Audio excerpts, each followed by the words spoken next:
Is this top AEW star heading to New Japan Pro Wrestling, and has AEW just teased the return of CM Punk? But first, let's pay tribute to Jerry Jarrett, who sadly passed away this past Tuesday at the age of 80. Jerry had been battling with esophagus cancer and passed away whilst undergoing treatment on the morning of February 14th. Jarrett was a second-generation promoter, with his mother Christine Jarrett being one of the first ever female promoters in the United States, skills that she passed down onto her son. Whilst booking in Memphis in the late 70s and 80s, he became known for his storylines based around perceived real-life situations, with him donning a sign in his office that read "Personal issues draw money." He was also the co-founder of TNA Wrestling, the now Impact Wrestling, alongside his son Jeff. We send our condolences to Jerry's friends and family at this time, after wrestling lost a true legend this week. And before we get into the stories from last night's episode of AEW Dynamite, let's take a look at what happened before the show last week. According to Fightful Select, a meeting was held that saw a returning Thunder Rosa address the female roster, this after several relationships became frayed during her last run in the company. She is said to have made amends for several of the issues that Fightful detailed in their report, and they would write,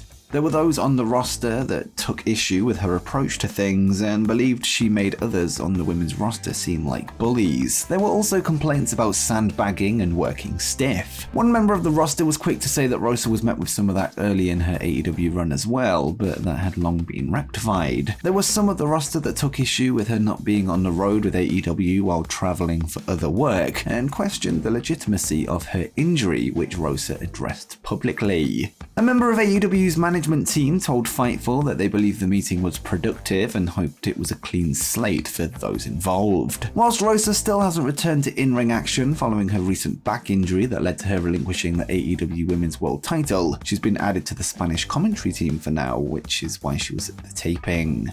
Last night's episode of AEW Dynamite would see the return of Christian Cage, who has been absent from television over recent weeks after suffering an injury. Following Jungle Boy Jack Perry's win over Brian Cage, which takes him one step closer to singles gold in the promotion, Christian would take him out on the entrance ramp during the post-match celebrations. Originally wearing an arm sling, Cage would then take it off to confirm that he's now healed from injury and ready to return. Mark Briscoe would also make his return to AEW for his second ever match in the promotion, this time battling and defeating former ROH foe Josh Woods. It was then confirmed that Mark, who is still one half of the ROH Tag Team Champions following the passing of his brother and tag team partner Jay Briscoe, would be confirmed as officially All Elite by AEW President Tony Khan on Twitter, who would say, "Mark Briscoe earned a second win on TBS on AEW Dynamite tonight, and now it's official. Mark Briscoe is All Elite. Congratulations, Mark."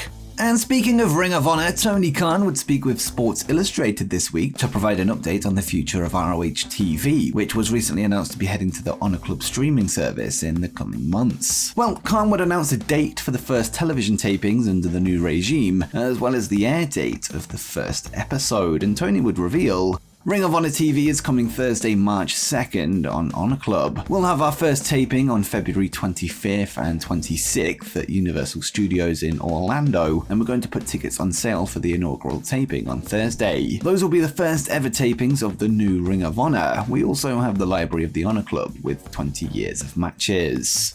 The March 2nd episode of Ring of Honor will go down 3 days before the AEW Revolution pay-per-view on March 5th, with a stricter roster split expected between the two brands. And as for AEW Revolution, several matches were added to the card last night on Dynamite, on top of the AEW World Championship match between MJF and Bryan Danielson. Following their AEW World Tag Team Championship win last week, Austin and Colton Gunn, the Guns, will make their first defense on the pay-per-view, going up against 3 other teams. The first team confirmed for the match is former champions The Acclaimed, who are said to be invoking their rematch clause, and the other teams will be decided in 2 separate battle royals, the first of which will take place next week on Dynamite. The second Battle Royal will take place the week after under casino rules, which essentially means the teams will enter one by one, much like the Royal Rumble. 2 other matches were made official for Revolution last night, including a match for the AEW TNT Championship, which will see Samoa Joe take on a recently returning Wardlow, whilst Hangman Page and Jon Moxley's rivalry continues under Texas Deathmatch rules.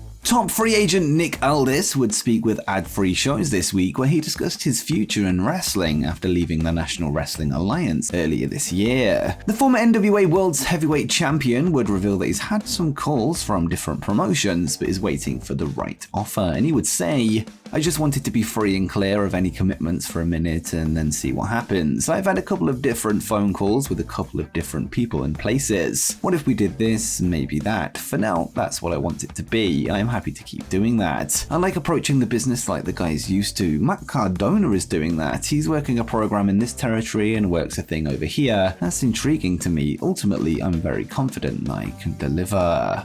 Royal Rumble 2023 winner Cody Rhodes would speak with Peter Rosenberg on Hot 97 this week, where he revealed his plans for his upcoming WrestleMania main event match against undisputed WWE Universal Champion Roman Reigns or Sami Zayn. Rhodes would note that he hopes to honor all of the independent wrestling promotions that he's worked for during his hiatus from WWE by wearing a weight belt with all their names written on it, and Cody would say, "Small spoiler, I guess, I was trying to come up with this idea for a weight belt for a very specific PLE or pay-per-view, whatever you want to call it, where I wrote every independent promotion I worked at on it, because that was the most important thing I did, was this connection with these fans and getting to know them and grassroots, and that became really my bread and butter." In the statement, the word independent is seemingly key, which appears to rule out a tribute to New Japan and All Elite Wrestling. Now let's get to last night's interview with Tony Khan on Busted Open Radio, where the AEW president was asked about the possibility of Bryan Danielson heading to New Japan Pro Wrestling for this year's G1 Climax tournament, something Bryan has previously called a goal of his. Khan would say that he'd love to see it happen, but it could depend on the result of his upcoming AEW World Title match, and he would say,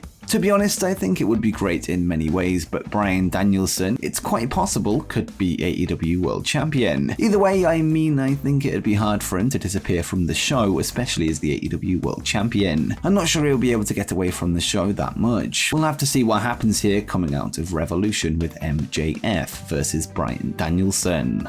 AEW World Champion MJF would show up last night on Dynamite, where he cut a promo on his upcoming opponent leading into the Revolution pay-per-view. During his time on the show, Max would repeatedly use a phrase that caught the attention of fans online, with him constantly referring to Bryan Danielson as the best in the world. This is of course the nickname of the currently absent CM Punk, and whilst Danielson has had a similar nickname in the past, with him referred to as the best wrestler in the world during his time in Ring of Honor, the wording is slightly different to the term used by MJF's former rival. Many have now assumed that Max is teasing a return of the Second City Saint, a possibility that's long been debated following the AEW All Out 2022 backstage incident. With Punk ever closer to a full recovery from his tricep injury sustained at the show, do you think MJF is dropping seeds for the continuation of his feud with CM Punk? Let me know what you think in the comments down below. And before you go, make sure you check out every brand new superstar in WWE 2K23.